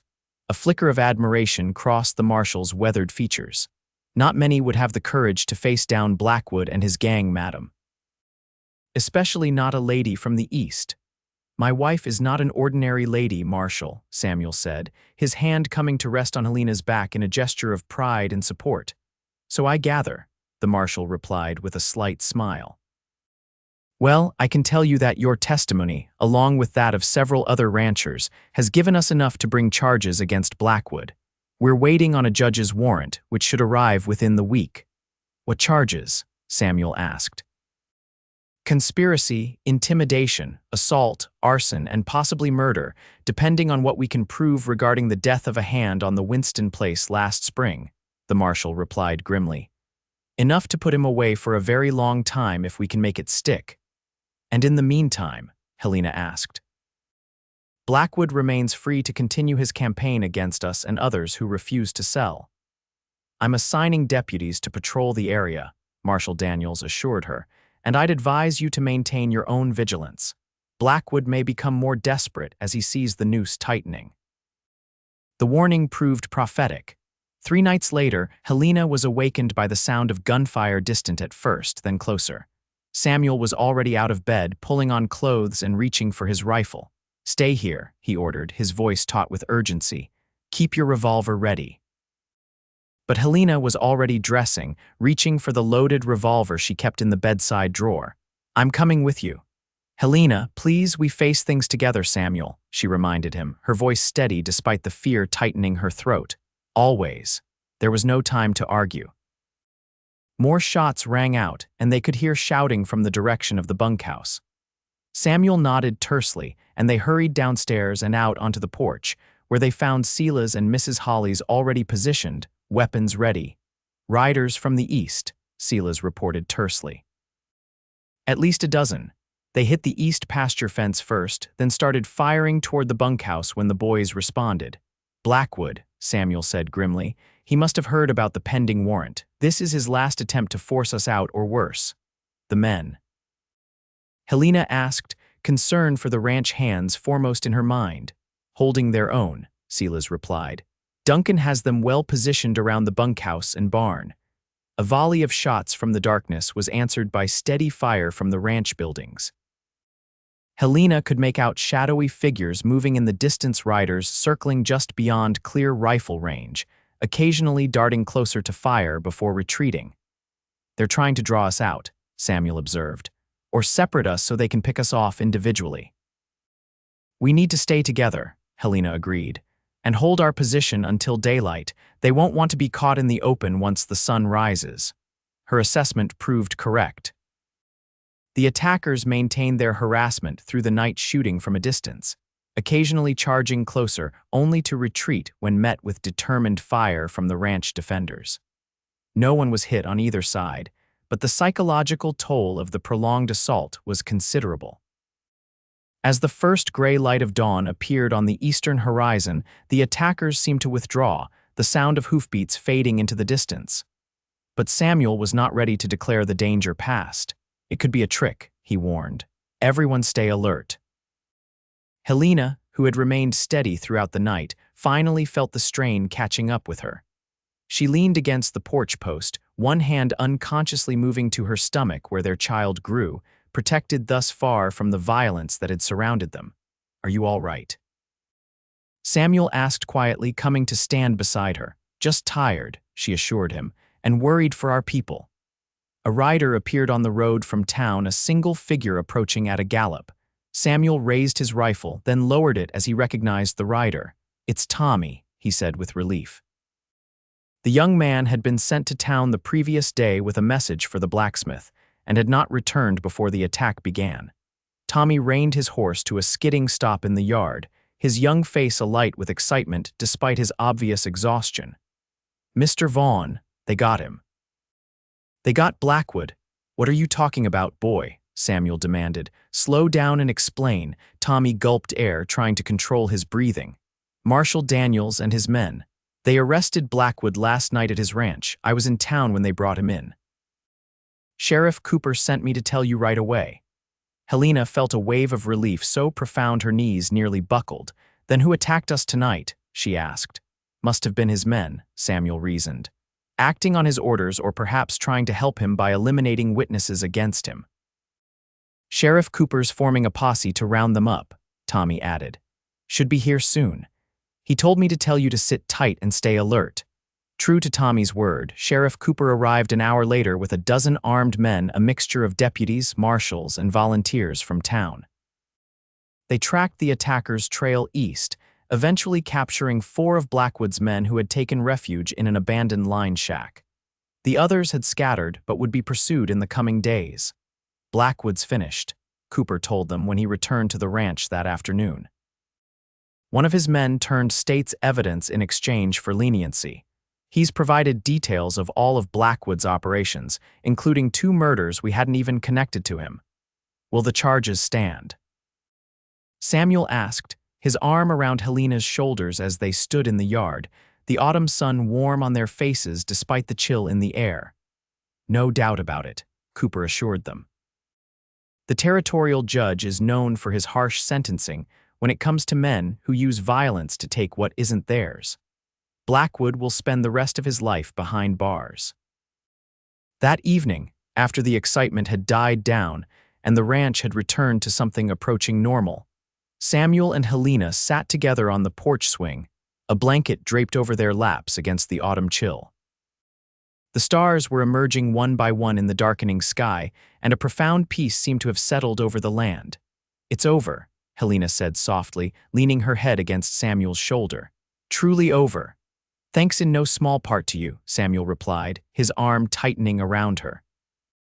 "Your testimony was crucial, according to Marshal Daniels, and your courage in facing down Blackwood that day may have been the turning point. He wasn't accustomed to being challenged, especially not by a woman." Helena smiled, her hand finding his beneath the blanket. "I simply did what needed doing, as we both have from the beginning." Samuel was quiet for a moment, his thumb tracing gentle circles on the back of her hand. "When I sent that advertisement back east, I was looking for a practical arrangement, a partnership based on mutual benefit. I never expected to find love, nor did I," Helena admitted. "I came west seeking security and purpose, not romance. And yet here we are," Samuel said, a note of wonder in his deep voice, "in love with a child on the way and a future stretching before us." "Here we are," Helena agreed, lifting her face for his kiss. "Exactly where we're meant to be." Winter came early that year, blanketing the ranch in snow before November's end. But the Vaughn household was prepared, barns full of hay, storerooms stocked with preserved foods, woodpiles high beside every building. Inside the main house, warmth and light pushed back the darkness as Helena's pregnancy progressed, her body changing to accommodate the new life growing within. Samuel proved to be an attentive, sometimes overly protective husband as Helena's condition became more apparent. He insisted she rest more, hired additional help for the household chores, and fretted when she continued to participate in ranch activities despite her increasing girth. "I'm with child, Samuel, not made of glass," she reminded him one December afternoon when he objected to her plan to help with the Christmas preparations in the bunkhouse. "Women have been bearing children while continuing their work since the beginning of time."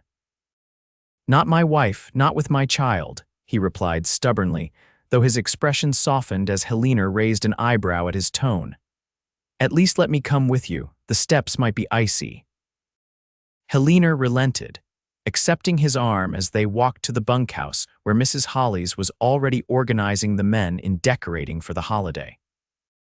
It was a tradition Samuel had maintained since establishing the ranch Christmas Eve dinner for all the hands in the bunkhouse, followed by small gifts and stories shared around the fire. This year, the celebration held special meaning. Not only was it their first Christmas as husband and wife, but it was the first in which they truly felt secure in their future. Blackwood was awaiting trial in Cheyenne, his organization dismantled, his threats no longer hanging over them. The ranch was thriving, with plans for expansion in the spring. And their child would arrive by late March, a new generation to inherit the legacy they were building together. As Helena watched Samuel help Hank hang a garland of pine boughs across the bunkhouse door, she was struck by how much he had changed in the months since she had arrived.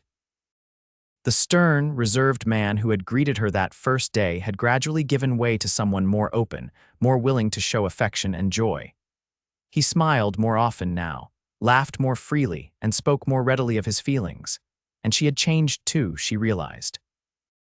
The desperate young woman who had fled Philadelphia seeking any port in the storm of her circumstances had found not just security but purpose, not just a husband but a partner, not just a house but a true home. "Penny for your thoughts, Mrs. Vaughn," Samuel said, coming to stand beside her as the decorating continued around them. Helena smiled up at him, her heart full. "I was just thinking how fortunate I am, how fortunate we both are." Samuel's blue eyes warmed as he looked at her, his hand coming to rest gently on the swell of her stomach where their child grew.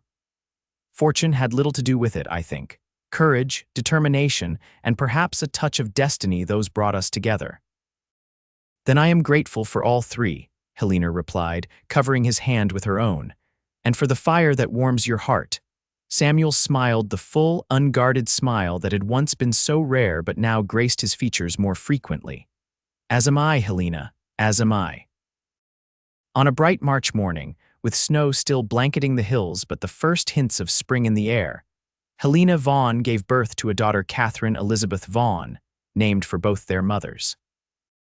The child had Samuel's blue eyes and Helena's copper hair, a perfect blend of her parents, just as their lives had become a perfect blend of East and West, of practical partnership and deep abiding love. As Helena cradled their daughter while Samuel sat beside them on the bed, his expression one of awe and fierce tenderness, she thought of the journey that had brought her to this moment from a desperate young woman answering an advertisement for a mail-order bride to a confident ranch wife and mother, respected by the community and deeply loved by her husband. "She's perfect," Samuel whispered, gently touching their daughter's tiny hand, "just like her mother." "She's her father's daughter too," Helena replied with a smile. "Look at that determined little chin." Samuel laughed softly, then leaned forward to kiss Helena's forehead. "Thank you," he said simply, the words encompassing far more than gratitude for their child, gratitude for the courage that had brought her west, for the strength that had helped her face every challenge, for the love that had transformed both their lives. "No," Helena replied, her eyes meeting his. "Thank you, Samuel, for the advertisement that brought me here, for seeing value in a woman too fierce to be a proper wife." "Not too fierce," Samuel corrected, his voice rough with emotion. "Perfectly fierce. Exactly as fierce as you needed to be to survive and thrive in this place." He smiled, the expression lighting his whole face. "And exactly fierce enough to warm my heart every day for the rest of our lives." As their daughter drifted to sleep in Helena's arms, secure in the love that surrounded her, Helena thought of all that awaited them, years of building their ranch, raising their family, facing whatever challenges the frontier might present. There would be difficulties ahead, no doubt. The West remained a harsh land that demanded strength and resilience from those who sought to make their lives within its vast expanses. But they would face it together. This man who had sought a practical partnership and found love, this woman who had sought security and found purpose. Together, with the fire that warmed rather than burned, lighting their way through whatever the future might hold. And in Promise Creek, Wyoming Territory, for years to come, people would tell the story of the mail-order bride from Philadelphia, the woman called too fierce for a wife, until a taciturn rancher recognized that her fire was exactly what his heart had been waiting for all along.